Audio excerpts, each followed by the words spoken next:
Every day, something dramatic happens in the Caribbean that affects our lives. We'll give you the details. We'll give you the facts on Caribbean Perspective with Eddie Frederick. Here's Eddie Frederick. So glad you can join us. Ceremonial opening of Grenada's first session of the 11th Parliament took place with much fanfare. This story takes the lead in today's edition of Caribbean Perspective for Thursday, 1st September 2022. Details when we return. The hurricane season is now upon us, so we as Caribbean people need to remember to think safety and be prepared. Avoid venturing outside during a storm or hurricane, especially if there are strong winds. Rooftops and other debris are often blown about and can cause great damage.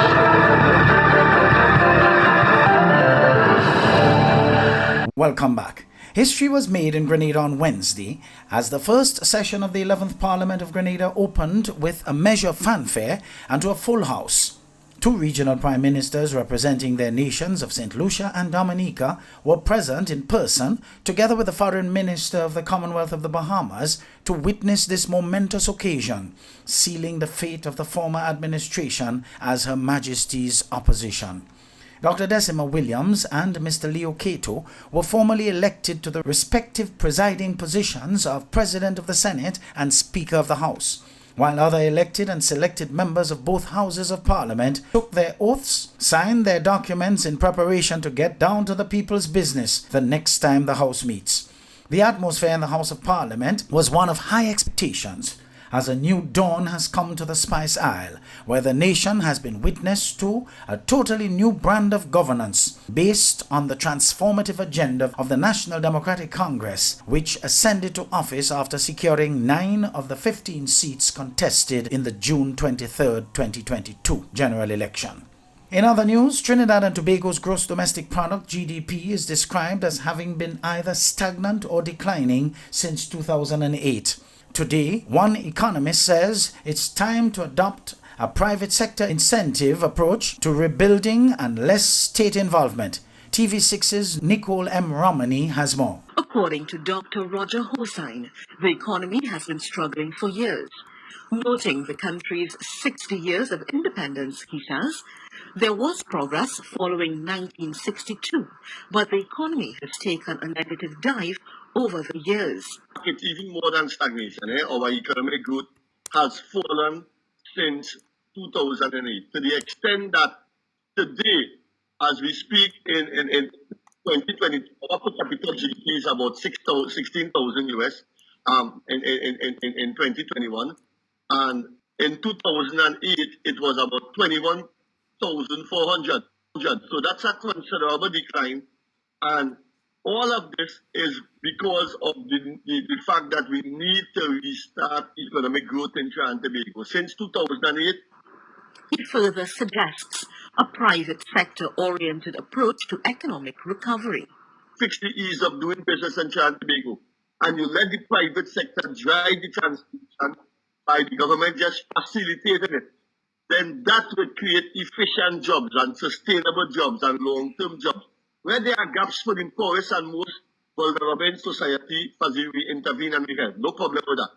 But the state is too involved in the economy and too heavily present.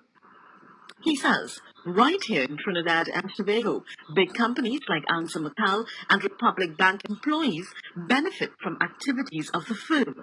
He says, what government can do is encourage private firms to seek investment abroad. And one of the errors that the government of Trinidad and Tobago made, particularly under PM Manning and then running under the other government, is that we allow the really effective exchange rate to appreciate. And what that means is that we allow the economy to become less externally competitive or more externally uncompetitive, so that firms started, instead of looking for export revenue, just started to set up Starbucks here and rituals here and other things like that, instead of encouraging our firms to go abroad and look for foreign exchange.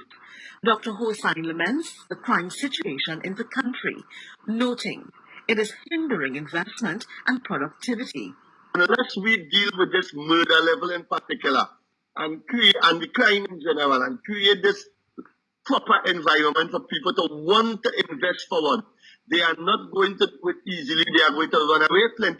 I know many people that are thinking about migrating to Canada because the environment is not encouraging. They are running away, and then we will lose valuable human capital. The Economist also weighed in on food price inflation and its impact on the country in the long run, stating that there must be a scientific approach to reducing prices in the next 3 to 9 months.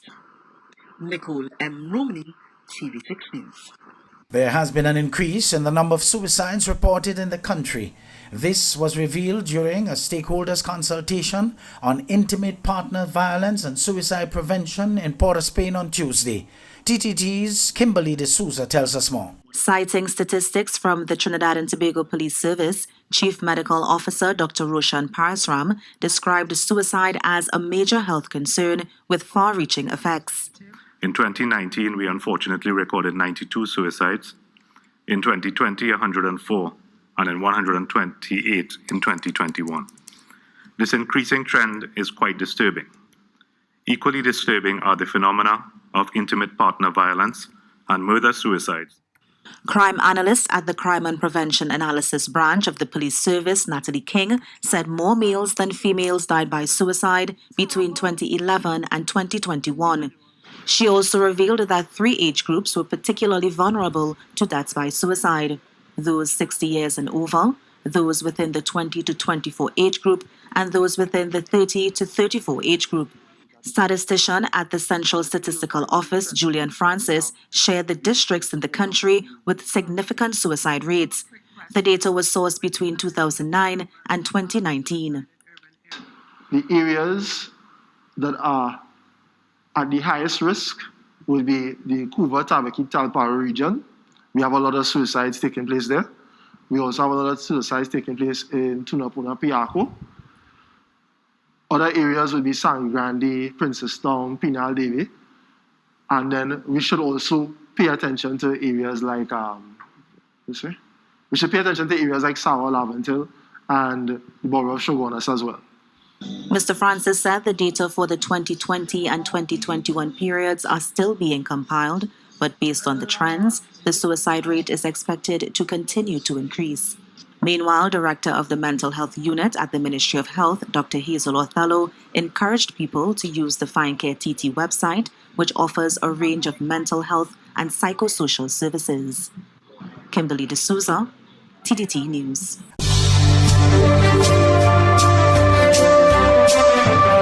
You're listening to Caribbean Perspective with Eddie Frederick.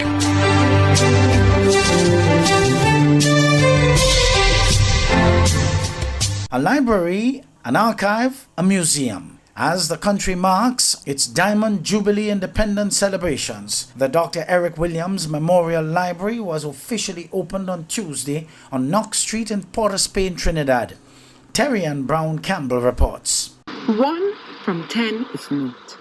A famous quote from Dr. Eric Williams, which resonated on Tuesday as his memorial library was opened more than 40 years after his death. In that quote, Dr. Williams was referring to the Jamaican Prime Minister's decision not to join the proposed federation. Visiting Prime Minister of Jamaica, Andrew Holness, at Tuesday's opening ceremony, said bilateral cooperation has been increased in a number of critical areas between our two countries. We do, however, face a new frontier of challenge, and that is violence gripping our nations. And Prime Minister Rowley and myself, I think we had a very good conversation as to the directions that governments can take. Prime Minister Holness noted that the problem of violent crime is being felt across the region. Meanwhile, Prime Minister Dr. Keith Rowley said the event was not just about a library being opened, but a region being cemented. He spoke of the first time he saw Dr. Williams at the age of 11 at a lecture with his grandfather in Tobago. Because what Dr. Williams was talking about was the potential for the next generation to do better and to have opportunities that were way beyond our wildest dreams. Dr. Rowley noted that the location of the library It's in the very building where Dr. Williams began his public discourses that took this country to its independence and beyond. Terry Ann Brown Campbell, TTT News. In another item out of Port of Spain, a special interview with former head of Trinidad and Tobago's Public Service, Reginald Dumas, revealed that Trinidad and Tobago has not done too badly for 60 years, but could have done better. He spoke with TV6's Elizabeth Williams. This is going to be the first part of a two-part series, the second part of which we will share in the next edition of Caribbean Perspective. We haven't done too badly, especially when you compare us with other countries that say became independent around the same time, 1960, 61, in that era, because a number of African states, for instance, became independent in 1960 and then in 61. There were others that became independent afterwards. But it's not only Africa. You have other places as well. And we haven't, on the whole, especially for a small place like Trinidad and Tobago, we haven't done too badly. However, we could have done better.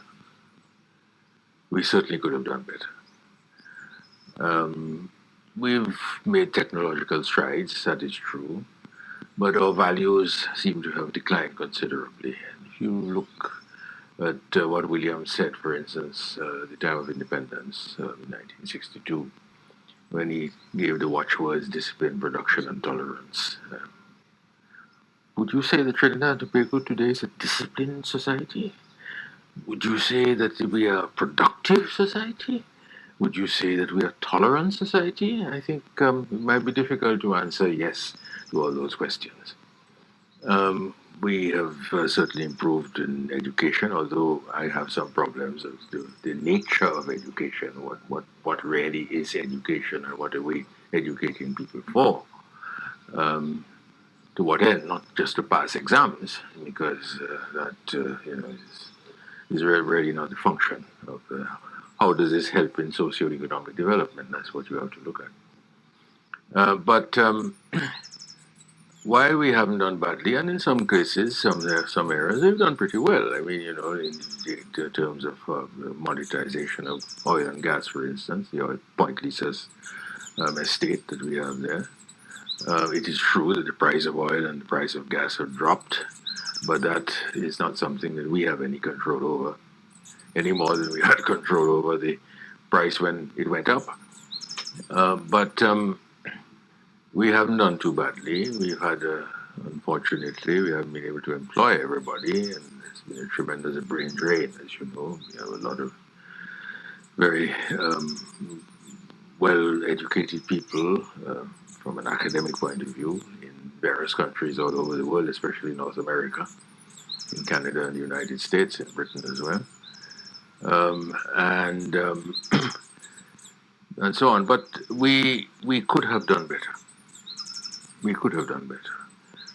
My generation, which I was a young man at the time of independence, and we were, those of us my age and older than I, my sort of mentors, were confident.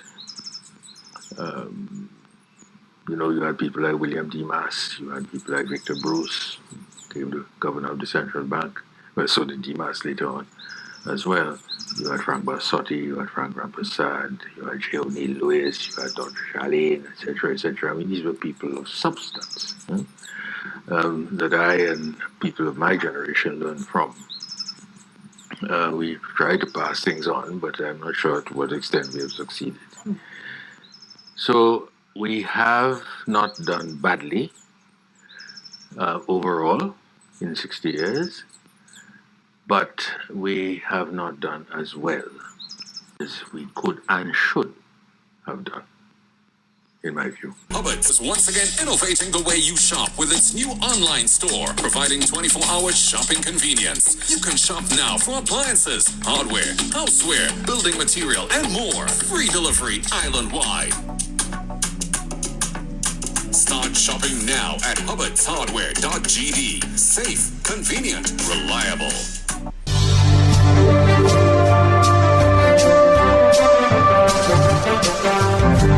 I am Eddie Frederick. This has been Caribbean Perspective, a whole new approach to highlighting developments in the Caribbean. In the meantime, please continue to log on to CaribbeanPerspective.com for more daily news and more.